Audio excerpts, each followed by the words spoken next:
Merci donc à Viviane Aimé, Ali Diarasouba, bonsoir.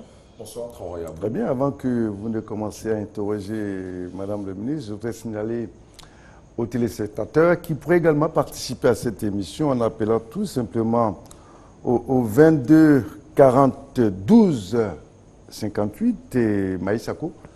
Ce fera plaisir de les écouter et de prendre en compte les préoccupations. Madame le ministre, vous avez en face de vous un visage bien connu, M. Diarasouba.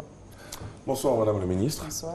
Alors, pour parler de la problématique, pour comprendre la problématique de la protection de l'enfant, dites-nous déjà jusqu'où les enfants sont exposés, sont exploités. Ben, écoutez, les enfants sont exposés, exploités jusqu'à tout ce qui concerne les violations graves de leurs droits. Un enfant exploité dans un domicile, dans une plantation, dans une mine, n'a pas sa place là. La place de l'enfant, c'est à l'école. Un enfant à qui on donne des tâches donc, qui sont dévolues à des adultes, ce n'est pas son rôle. Le rôle de l'enfant, c'est d'apprendre à lire et à écrire, c'est d'avoir une éducation, d'être entouré d'affection.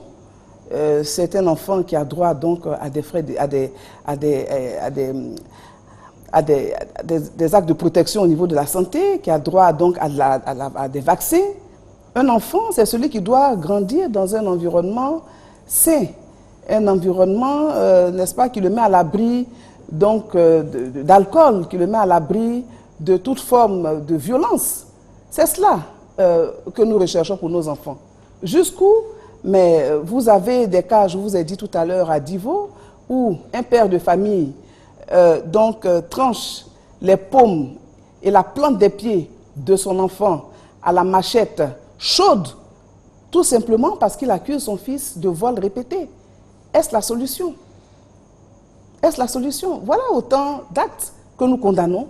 Nous pensons que ce n'est pas avec ce genre, donc pas ce genre d'actes qui, pour ma foi, relève de violence inqualifiable. Le père lui-même, donc, qui serait qui se soumettrait à ce genre d'actes de vol ou d'autres activités, n'est-ce pas, ne serait pas victime de ce type de sanction de la part du juge et encore moins de la part de l'État. Mais de quel droit? Parce qu'un père a eu l'opportunité de donner naissance à un enfant, de quel droit celui-ci doit-il décider donc d'offrir un tel traitement à son enfant? Parce que tout simplement, il en est le père. Nous pensons que les enfants, au même titre que les adultes, ont également des droits. Ils ont le droit d'être protégés par la loi. Un enfant qui commet une faute, les parents devraient pouvoir donc, en bon père de famille, accompagner leur enfant, n'est-ce pas, par la sensibilisation, par une éducation adaptée à leur âge, et non par des actes de violence qui, à mon avis, relèvent même de la barbarie. Donc, en réalité, voici ce que nous déplorons et ce que nous voulons empêcher à nos enfants, aux enfants qui vivent en Côte d'Ivoire. Madame le ministre, de plus en plus, on enregistre des réunions, des séminaires autour de la question de la protection des enfants. Il y a même eu aujourd'hui, Traoré Abou l'a évoqué à l'entame de cette émission, le lancement de la politique nationale de protection de l'enfant à la faveur de la journée de l'enfant africain que vous lancez. Au-delà de toutes ces grandes manifestations à grands coups médiatiques, qu'est-ce qui est fait sur le terrain pour freiner le travail et l'exploitation des enfants? C'est vous qui parlez de grandes manifestations à grands coups médiatiques. Vous savez, pour réussir à obtenir un document de politique nationale de protection de l'enfant, c'est tout un gouvernement que vous mobilisez. Parce que vous avez plusieurs ministères qui interviennent justement dans la politique de protection de l'enfant. Le ministère de la Santé, le ministère de l'Éducation nationale, le ministère du Plan, le ministère de l'Intérieur, le ministère de la Sécurité, le ministère de la Justice. Vous avez tous les partenaires que vous mobilisez, tous les partenaires au développement. Vous avez tous les partenaires nationaux également que vous mobilisez, justement pour élaborer une stratégie, un document de politique consensuel, mais qui pourrait traduire véritablement la vision du gouvernement. Et c'est ce document que nous avons réussi donc à élaborer. C'est une excellente avancée. Nous avons désormais donc un instrument qui nous permet d'adresser de bout en bout la prise en donc la question de la protection de l'enfant, depuis donc la sensibilisation, en passant par la sanction et par la prise en charge donc de ces enfants, n'est-ce pas, qui pourraient éventuellement être victimes ou qui pourraient éventuellement subir toute forme donc, de violation grave de leurs droits. C'est une très grande avancée. Moi, je voudrais en tout cas en profiter pour féliciter tous les partenaires nationaux et internationaux et tous les membres du gouvernement qui ont contribué à l'élaboration de ce document qui est un instrument qui constituera pour nous une boussole. Et désormais, chacun saura quoi faire, à quel moment le faire selon des procédures et selon un plan d'action, avec naturellement un budget qui accompagne et des moyens. Ceci, pour ma part en tout cas, est extrêmement important.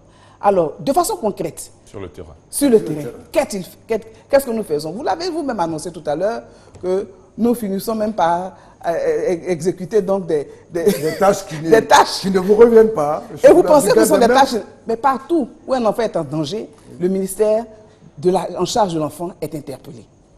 Partout où un enfant est en danger. Et c'est la raison pour laquelle justement notre ministère est un ministère transversal, qui intervient à tous les niveaux. Lorsque vous avez des enfants domestiques dans des maisons, des petites filles de 12 ans à qui on confie la garde de bébés, des petites filles qui sont les premières à se lever dans une maison et les dernières à se coucher, comment qualifiez-vous cela, monsieur Traoré Abou? La maltraitance, vous voulez? L'exploitation. C'est de l'exploitation. Alors, que fait l'État? Il faut bien que l'État, qui est donc le garant de la vie en société, puisse prendre des mesures pour mettre un terme à ce genre de pratiques. Il faut que l'État donc régule le travail de l'enfant aussi, parce que l'enfant, ne reste pas enfant à vie. À partir de 15 ans, de 16 ans, l'enfant peut exercer un certain nombre de tâches. C'est à l'État de réguler tout cela. Mais c'est à l'État également de sanctionner. C'est à l'État de proposer des alternatives à ces enfants, n'est-ce pas, qui n'ont pas eu l'opportunité d'aller à l'école et qui aujourd'hui ont besoin de vivre.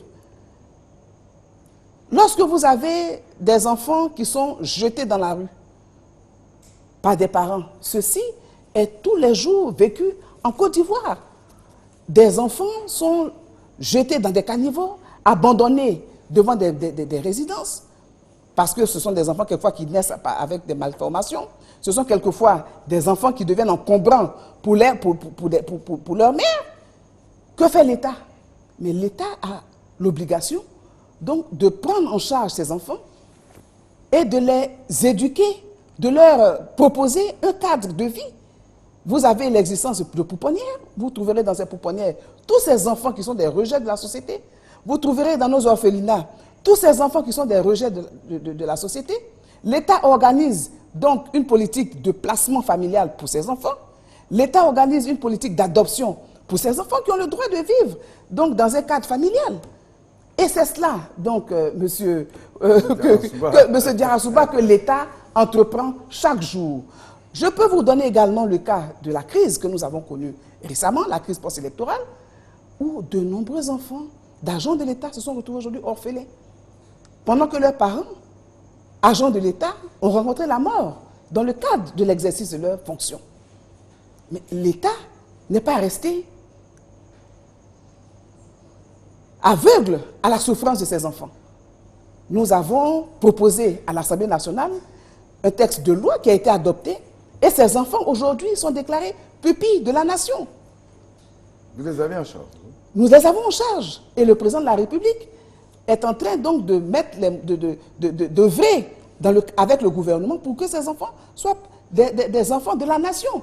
Nous avons également des cas des pupilles de l'État qui sont des enfants justement qui échappent à l'autorité parentale pour des questions liées donc à l'irresponsabilité des parents ou parce que ce sont des enfants qui ont été retrouvés dans la rue, etc. Mais que devons-nous faire de ces enfants? Les abandonner dans la rue? L'État qui est responsable, donc, organise la prise en charge de ces enfants et devient tuteur de ces enfants-là. Organise une vie décente pour ces enfants. D'accord. Voilà comment nous organisons, si vous voulez, donc, à travers ce plan national de protection de l'enfant, comment nous comptons faire en sorte que les enfants donc, voient leurs droits protégés à tous les niveaux. Madame la ministre, pour régler définitivement cette question de traite et d'exploitation des enfants, vous ne pensez pas qu'il faut régler à la base la question de la perméabilité de nos frontières? Qu'est-ce qui est fait aux frontières terrestres pour endiguer le phénomène? Il faut déjà, je suis d'accord avec vous, qu'il faut donc organiser les mouvements au niveau des frontières. Le ministère d'État, le ministère de l'Intérieur y travaille. Des dispositions réglementaires ont été prises dans le cadre de lois qui existent déjà. Mais je voudrais vous assurer qu'il est important également d'accorder nos violons avec les pays, n'est-ce pas, limitrophes de la Côte d'Ivoire.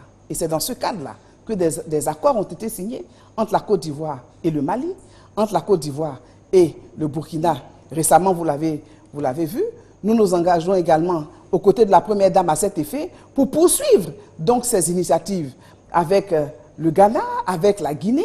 Et vous verrez que Madame la Première Dame est très active à ce niveau parce que nous avons compris en réalité qu'il s'agit d'actions concertées entre les différents États et d'engagements concertés entre les différents gouvernements. Et je peux vous assurer que à travers donc ces accords de coopération, également avec des dispositions internes, ministère de la Défense, ministère de l'Intérieur, ministère de la Sécurité, eh bien, nous assistons de moins en moins à ce genre de trafic. Et aujourd'hui, de nombreux contrevenants sont tous les jours pris par les services de sécurité, par la police nationale, par la gendarmerie nationale, par les forces républicaines de Côte d'Ivoire, et les juges prennent des sanctions. Ces enfants sont remis automatiquement à leurs ambassades et repartent vers leur pays d'origine. Justement, parlant de ces enfants, certaines informations à notre possession font état de ce que ces enfants, aux côtés de ces contrevenants, comme vous venez de le dire, certains sont mis au cachot. Est-ce que vous confirmez cette information? Je n'ai pas connaissance de ce que des enfants soient mis au cachot, comme vous le dites. Chaque fois que... Et les contrevenants? Les contrevenants, ah oui, il n'est pas question de les laisser s'en aller. D'accord. Ils doivent prouver le lien qu'ils ont avec ces enfants. Ils doivent au moins avoir un document les autorisant à voyager avec ces enfants.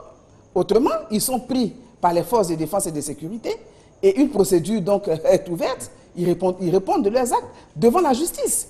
Il n'est pas question de les laisser. Ils doivent être sanctionnés, ils doivent être punis. Mais les enfants, par contre, sont pris en charge par nos services en collaboration avec l'UNICEF. Ces enfants sont entretenus.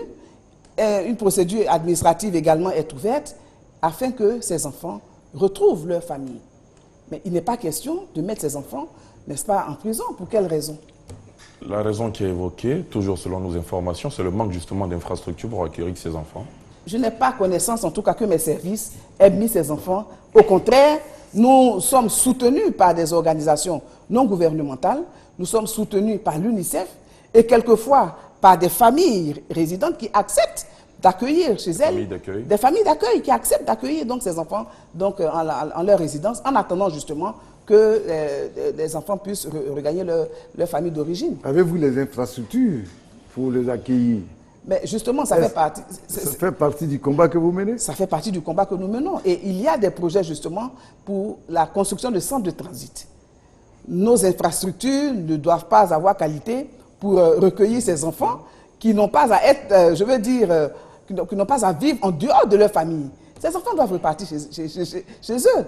Et nous sommes en train donc d'envisager, justement dans le cadre du Comité national de surveillance, donc des actions contre la traite et les pires formes de travail des enfants, la construction de centres de transit dans la zone donc, de Ouangolo, au niveau de Boaké et de Soubré, justement pour que ces enfants soient recueillis immédiatement dans ces centres de transit, comme je l'ai dit, donc pour un délai assez court, maximum 2 mois, je pense que ça devrait pouvoir nous permettre donc, de remettre ces enfants donc, à leurs différentes familles, donc avec le concours des différentes ambassades. Alors, Ali, donnez-nous juste 1 minute, on va faire un tour en cabine pour voir si Maïs Sako a pu enregistrer quelques préoccupations des téléspectateurs.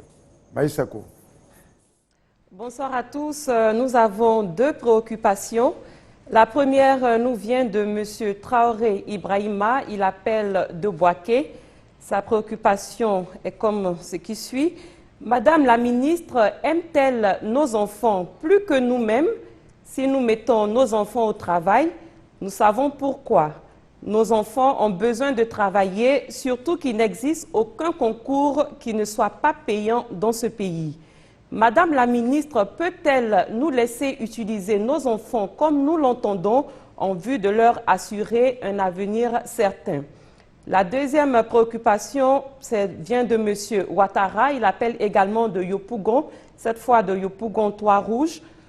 Pourquoi Madame la ministre ne se rend-elle pas elle-même dans les villages au lieu de se limiter tout simplement aux grandes villes pour sensibiliser les parents au travail des enfants, car c'est dans les villages qu'on fait travailler les enfants. Voilà pour l'instant les deux préoccupations que nous avons pu retenir.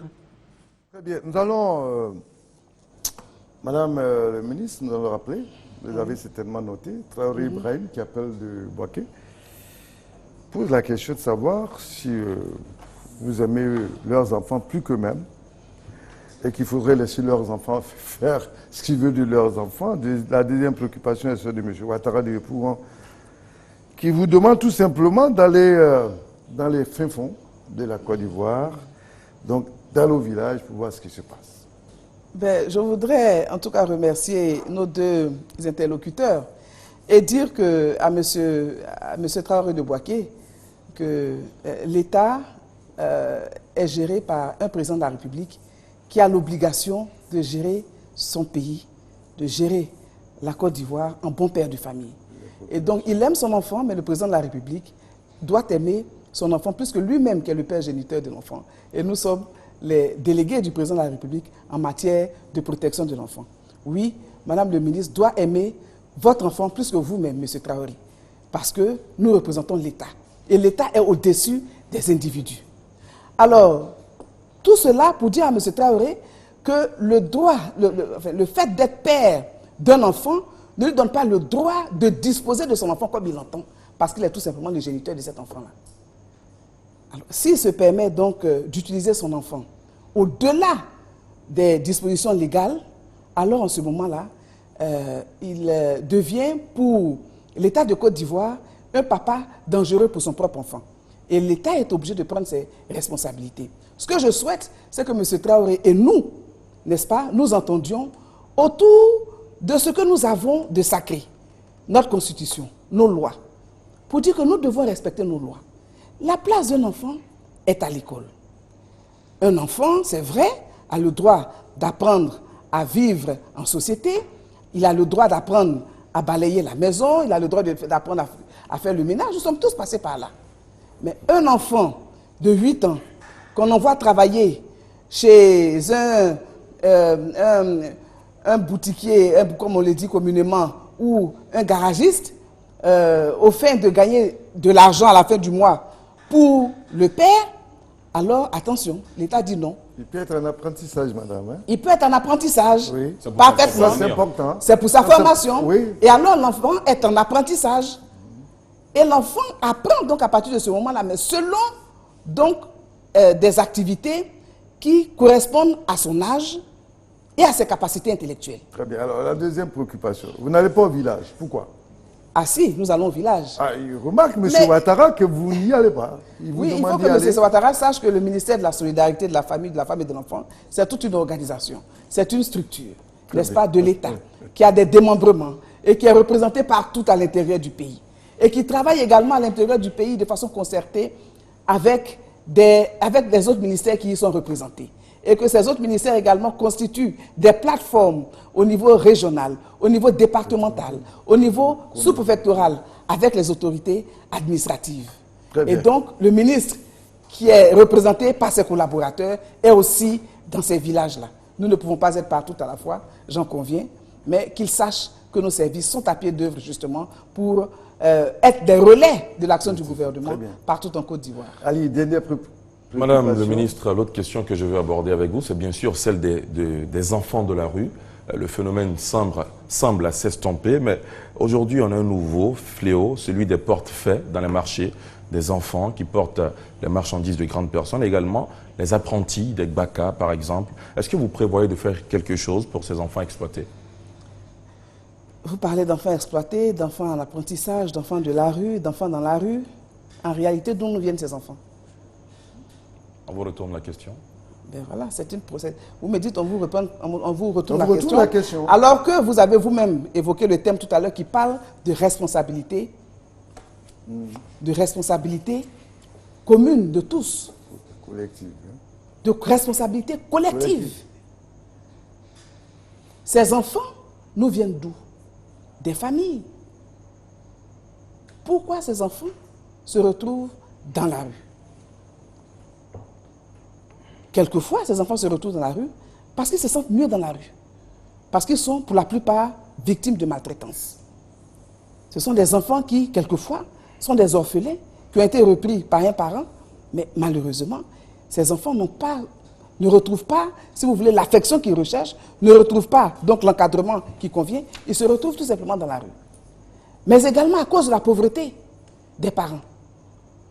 À cause de la pauvreté, de nombreux enfants se retrouvent dans la rue. Parce qu'à la maison, il n'y a pas à manger. Vous prévoyez quelque chose pour eux? Le gouvernement travaille de façon concertée à tous les niveaux. Le gouvernement travaille d'abord pour lutter contre la pauvreté, de telle sorte que les familles, n'est-ce pas, puissent elles-mêmes se prendre en charge. Dès lors que les familles se prendront en charge, elles ne éprouveront plus le besoin de laisser leurs enfants partir dans la rue. Il faut traiter le problème à la source. Le gouvernement travaille également à la responsabilité des parents. Ce n'est pas parce que nous sommes pauvres que nous devons fuir nos responsabilités. Très bien, merci. À travers donc le comité, la Commission nationale de la famille, pour que la famille justement revienne à ses fondamentaux. Troisièmement, l'encadrement et la prise en charge de ces enfants. Au sein du ministère en charge donc de l'enfant, nous avons un programme de protection et d'assistance à ces enfants vulnérables. Un programme en vigueur? Un programme en vigueur. Vous avez dit que ce phénomène commence à s'estomper. Mais le ministère en charge de l'enfant seul, à lui seul, ne peut pas réussir à venir à bout de ces phénomènes. C'est la raison pour laquelle nous travaillons avec les partenaires au développement, avec les organisations non gouvernementales et avec toutes les personnes de bonne volonté qui aident justement à la prise en charge de ces enfants, à leur éducation et à leur réinsertion sociale.